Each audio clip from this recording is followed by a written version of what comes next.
So we have the hearing to hear from the objectors, and Marcus Polino is the attorney who is representing me, and you'll be conducting the hearing. Thank you, Mr. Supervisor. So, how about we start with reading? Not working. Yeah, where it's Not working. It's on, but I don't think it's very loud. On, is that good? Okay, good. Sorry about that. So let me start by reading the rules that have been published for the hearing this evening. Village Law, Section 2-206, Sub 2 requires that the supervisor of the town conduct a public hearing under Article 2 of the Village Law with respect to the petition to incorporate the Village of Edgemont, filed on May 28, 2019. Hearing procedures are governed by Village Law, Section 2-206. In accordance with that provision, Supervisor Feiner has adopted the following rules for the public hearing to be held this evening.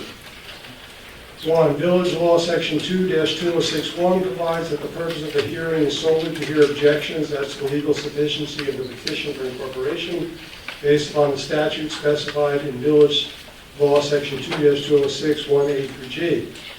In accordance with Village Law 2-2063, all objections must be in writing and signed by one or more residents qualified to vote for town office in the town of Greenville.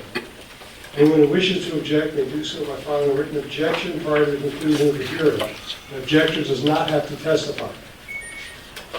Also, in accordance with Village Law 2-2063, testimony as to objections may be taken at the hearing, which shall be reduced to writing and subscribed by those testifying. To satisfy this requirement, the stenographer will record all the testimony at the hearing. Anyone who wishes to object to the sufficiency of the petition must register with the town clerk. Objectors may register in advance on the night of the hearing. Objectors will be called in the order in which they register. Objectors will be permitted to speak for no more than 3 minutes. Testimony will be limited to the subject of the public hearing, which is objections to the legal sufficiency of the petition. All those present who are not speaking must be quiet and courteous to the speakers. No one in the audience will be permitted to interrupt the speaker or otherwise disrupt the speaker's presentation. Anyone who engages in such conduct or is otherwise unruly will be required to leave the hearing room. Anyone who wishes to record the meeting, which will be televised and recorded on local cable TV access channel, must do so from the rear of the recording. The hearing will continue until 10 p.m. unless Supervisor Feiner decides otherwise. The hearing may be adjourned at the discretion of the town supervisor for no more than 20 days from the date of the hearing. So those are the rules. And now the town clerk will start calling those who have registered to object. Excuse me, before we begin, can I raise a point of procedure? Sure. Okay. Could I have your name All right, first? it's Mark Lafayette. I'm raising because it's my position that this hearing was scheduled in violation of the petitioner's rights under New York law, and that the acceptance of any proffered objection at this hearing will also be unlawful under New York law. Section 2-204 of the New York Village Law states that a notice of hearing must be posted within 20 days of the filing of a petition for incorporation. The petition was filed on May 29th. The notice was therefore due by June 18th. The statute further provides that the notice must schedule a hearing on the petition on a day, and it's quote, on a day not less than 20, no more than 30 days after the date of posting and first publication of such notice. So the statute imposes both a minimum and a maximum number of days between the notice of the hearing and the hearing itself. There has to be at least 20 days so that people who want to object can have an opportunity to do so, but it also can't be longer than 30 days. And the purpose of that is to protect the rights of the petitioners. It limits the period in which objections can be made and also imposes a maximum of 30 days for those objections. That provides full and fair opportunity for anyone to object and also protects the rights of the petitioners against an endless stream of last-minute objections. That's the balance that the law strikes. Here in this case, the first publication of notice was on June 10th. The notice was posted on the town's website. It set the hearing for today, July 16th. The problem is July 16th is 36 days from June 10th, which is the first publication of the notice of the filing of the petition. 6 days longer than the statute allows. So the town gave the objectors here 20% more time to object than New York law permits. This was pointed out to the town. What the town did was purport to withdraw the initial notice for the hearing and then repost the same notice 6 days later, which doesn't work under the statute, because the statute provides that the hearing must take place within 30 days of the, quote, first publication of the hearing notice. The first publication was on June 10th. It was still on the town's website actually this morning. You can't just pretend that didn't happen. If that was the law, the town could just keep doing that indefinitely, and that would obviously be illegal. But it's exactly what the town has done here. This isn't a technicality. By law, any objections were supposed to be filed in writing by last Wednesday, July 10th. The petitioners had a statutory right to have a hearing on any of those objections as of that date. The town has indicated that as of July 10th, no objections have been filed by that date. Therefore, any objections after that date are legally improper. The supervisor would be acting outside of his authority and outside of his statutory powers in considering any such objections. The supervisor's role in this process is supposed to be strictly ministerial. Absent any properly made objection to the petition, it must be deemed valid. If the supervisor were to reject the petition without any properly registered objections, that would be a manifest abuse of his limited role in this process. Therefore, I object to this hearing and object to the acceptance of any of the filed objections. Thank you. Thank you, Mr. Huff. Your objections are noted for the record.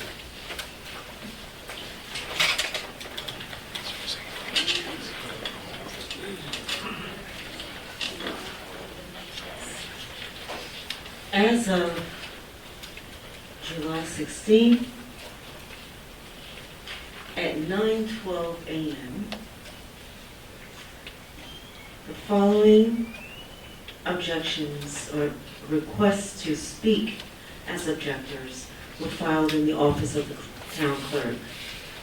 Michael P. Schwartz, William Paul Weintraub, and Mona Silverberg Freitag. What was the first name, please? Yes.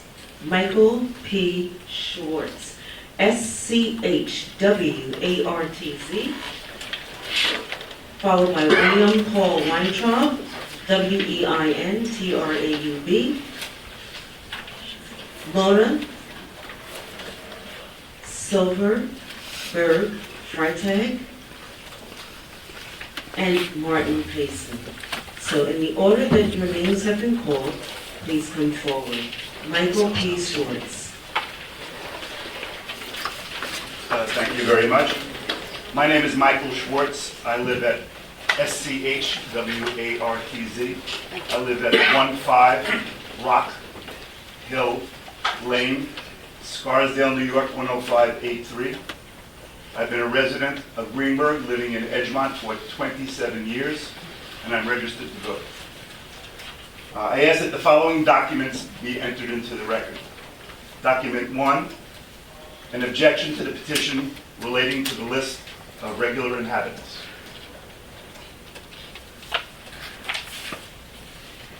Document 2, an objection to the petition relating to territorial common certainty. Document 3, an affidavit relating to statistical analyses which I completed in relation to the list of regular inhabitants in the petition.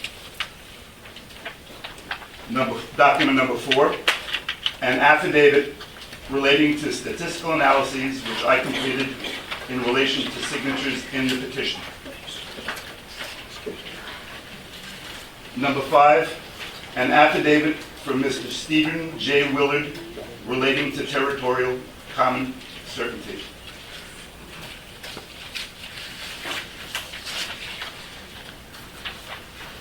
Thank you.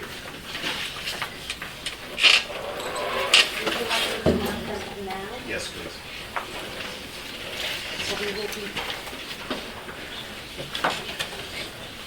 we'll be starting with the,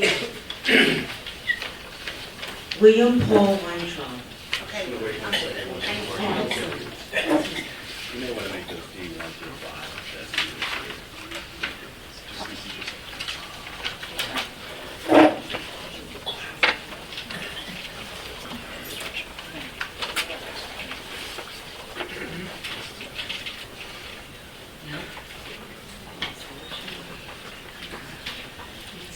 So, Mr. Attorney and Town Supervisor, So we're not on the record, I understand that, right? Because she's marking the exhibits. Did you have something that you wanted to put on the record? no. I mean, it's not necessary for, I just want to, for the point of clarification and transparency, This is which, not on the record. which is one of my priorities. I just want to make it clear that we've had several FOIL requests for objections to the petition. These were names that were submitted at 9:12 this morning. I did respond to a FOIL request this afternoon from, for an actual written petition. So I just want to make it clear that what in terms of my FOIL response, was an actual written petition. Even objection? I did not. Written objection? Yes, I'm sorry, I didn't mean petition, a written objection. I did not respond in my FOIL request to names that were submitted for public comment requests.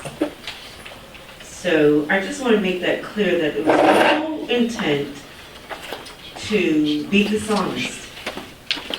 It was my understanding that what the FOIL request was for the written objection, not for the names that said they wanted to speak during public comment as part of the objection. I want to make that clear. Thank you. Ready for me? Thank you. Good evening. My name is Bill Weintraub. I live at 228 Clayton Road. I've lived at that address for more than 16 years. I'm qualified to vote in town elections.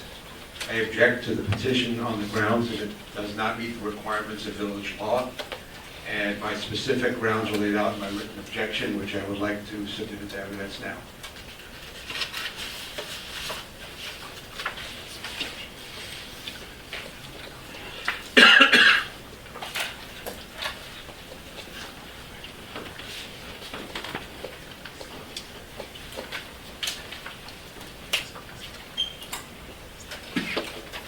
One more thing, I believe the objection raised tonight was untimely and suffers from having been late in being filed, and therefore people have relied to their detriment on the lack of objection, and I and the other objectors will be prejudiced if the objection of the first speaker is granted.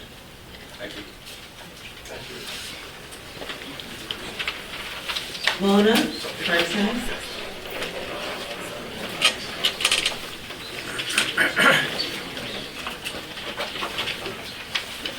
Hi, my name is Mona Silverberg Freitag. I reside at 8 Hood Court, Hartsdale. 8 what?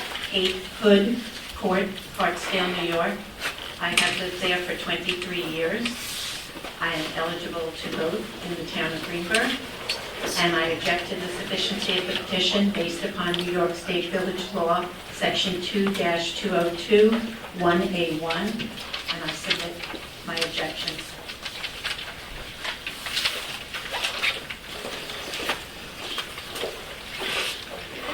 Martin Payson.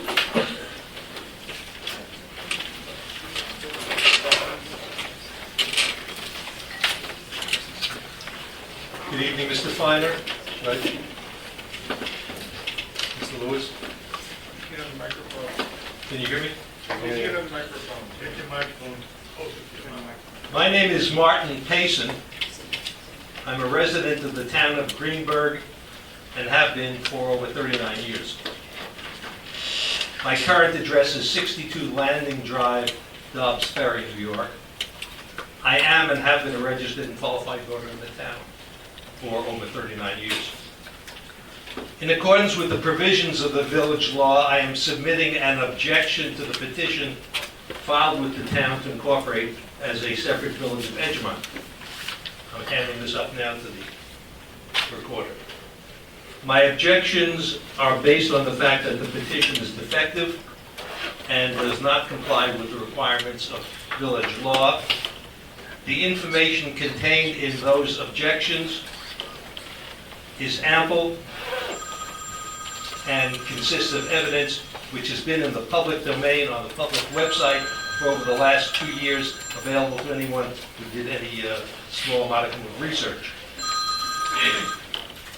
In addition, I would like to make the following other objection. I strongly believe it is improper, unfair, and illegal to deny the residents of the town of Greenberg, other than those in the petition for area, the right to vote on the issue of establishment of the village. Every single inhabitant of the town will be... Mr. Mason? Yes. The purpose of this hearing is to hear objections to the sufficiency of the petition, not to the process. The process is what state law says it is. So those objections that you're making now, whether they're well-founded or not, are not the proper subject of this hearing. Thank you. I accept that. Have a good evening, everyone.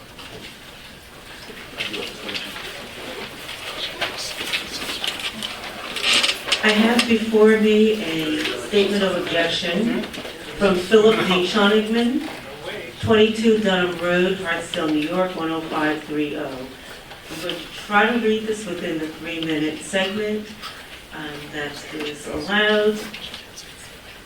And so he's not able to be here this evening. He has asked that his statement be read. To Supervisor of the Town of Greenberg and all other official participants in the public hearing.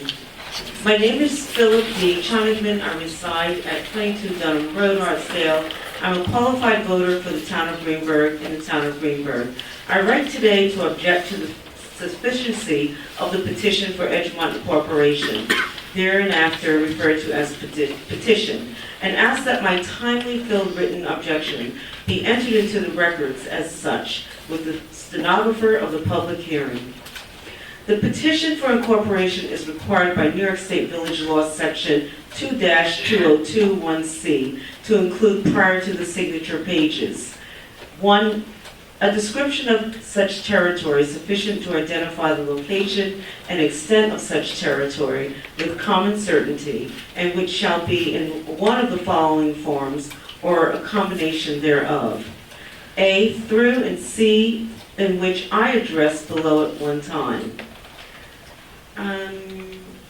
I'm just going to go through this. Subsection A of the above referenced paragraph specifies a meets and bounds description. Although the petition did not contain such a description, it was largely based on the description of property boundaries as existed in 1923, most of which are no longer in existence today. As such, it would be impossible for anyone reading such meets and bounds descriptions to follow them either on the ground or within the use of a current map. Subsection B of the above referenced paragraph specifies a description made with reference to existing streets and navigable waters or a combination of same. No such description was provided in the petition. Subsection C of the above referenced paragraph specifies a map showing existing streets and navigable waters of a combination or same, forming boundaries of meets and bounds, although reference to within a letter included in Exhibit A by an employee of the surveying company, Tectonic, no such map was provided. The failure of the petition to comply with New York State Village Law Section 2-201C is a fatal flaw. If individuals signing the petition are unable to determine the precise boundaries of the proposed village, then they are unable to know precisely what it is that they are requesting of the town. A vague notion of wanting to create a village with vague boundaries, at least vague insofar as it is more of a concept than a common certainty, is nothing more than a petition reflecting the general desires of the people rather than a legal document mandating action by its elected officials. I have been a resident of Town of Greenberg for more than 50 years, and I'm a qualified geographer by trade and training, certified as a professional GISP by the GIS Certification Institute. Could you spell his last name, please, for me? Yes. C as in Charlie, H-O-N as in Nancy, I-G-M-A-N. Philip with 2 L's. Middle initial D. Okay, let's mark that for the record. I have no further requests in my possession. Please wait till, I'm still. Okay. I requested to speak. Oh, sorry, Hugh. You sure did. Hugh Schwartz, 52 Sherwood Place, Scarsdale, New York, 10583. and as Mr. Schwartz is coming up, I just want the record to reflect that there were a couple of documents that were pre-marked into the record, and those documents, so I'll speak a little louder. As Mr. Schwartz was coming up, I just wanted the record to reflect that there were a couple of documents that were pre-marked into the record. That is Volume 1 and Volume 2 of the petition for Village Incorporation that was filed on May 28, 2019. And those are marked as Volume 1, Exhibit A1, and Volume 2, Exhibit A2. In addition to that, there is a affidavit of publication, which is marked as Exhibit B from the Journal News, which reflects that the publication notice was the 16th and the 17th of June. And as well, you have an affidavit of publication from the Scarsdale Inquirer, which reflects that the publication of the notice of the hearing was June 21st, 2019, and that's Exhibit C. Mr. Schwartz? My name is Hugh Schwartz. I live at 32 Sherwood Place, Scarsdale. I've been a resident of the town of Greenberg for over 20 years. I am qualified to vote for town officers in the town of Greenberg. I have submitted an objection, actually 2 objections tonight in one form. And I just want to briefly give you an overview of what they are. Section 2-2021C requires that each copy of the petition have attached to it a list of the names and addresses of regular inhabitants of such territory. It's supposed to be attached. Unfortunately, the petition as submitted does have it attached, but that is not what the signees signed. You do not have a petition that was ever signed by the signees in front of you as submitted. That simple case, that's my first objection. The second objection has to do with the list of regular inhabitants. As we know, this was litigated. It went to the second department, and they affirmed Mr. Feiner's ruling that regular inhabitants included qualified voters, non-qualified voters who were residents, like expats, as well as children under 18. That was litigated in detail in Brooklyn in front of the second department, and they affirmed Mr. Feiner's ruling. The EIC was aware of this, and yet still has not submitted a petition that has those names in it, saying they couldn't get them and filed an affidavit with all this stuff that they did. Unfortunately, I can tell you, and it's in my affidavit, that many of those names were available publicly. 1,000 of those students' names were published over the last 6 years in the Scarsdale Inquirer and are readily available on the internet. Second, the EIC used the public school directory, which is published by the PTA, not the school district, to do other things like find these non-qualified residents. Yet they didn't use it for students, nor did they ask. So there was easily an opportunity for them to get this information. There are 2 standards that are used by the second and third departments. The standard by the second department is completeness of the list. They left off close to 1,500 students alone out of a population of over 7,000. That's substantial. The third department uses a lesser standard, which is good faith effort. How can you have a good faith effort when in fact it was public? Thank you. So, Mr. Schwartz, you submitted this document? I submitted 3 copies of the document. Let's get this marked. Thank you, Judge. Town attorney. Okay, 1 minute.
Judge Scarpino, Town Supervisor Paul Feiner, and Town Attorney Tim Lewis. Spalzino. I'm sorry, Spalzino. I'm sorry. I'm so sorry. We have requests from individuals in our presence to respond to the objectors. What is your decision on these requests? Well, I previously ruled 2 years ago that the hearing is for the purpose of hearing objections, not for the purpose of hearing statements in support of the petition. So if folks want to speak in support of the petition are out of order because that's not the statutory process. Does anybody else have any objections? Does anybody have any objections to the petition? The sufficiency of the petition. Are you objecting to the petition? I have objections as I have testimony as to the objections as stated. No, the hearing is over and concluded. Thank you very much.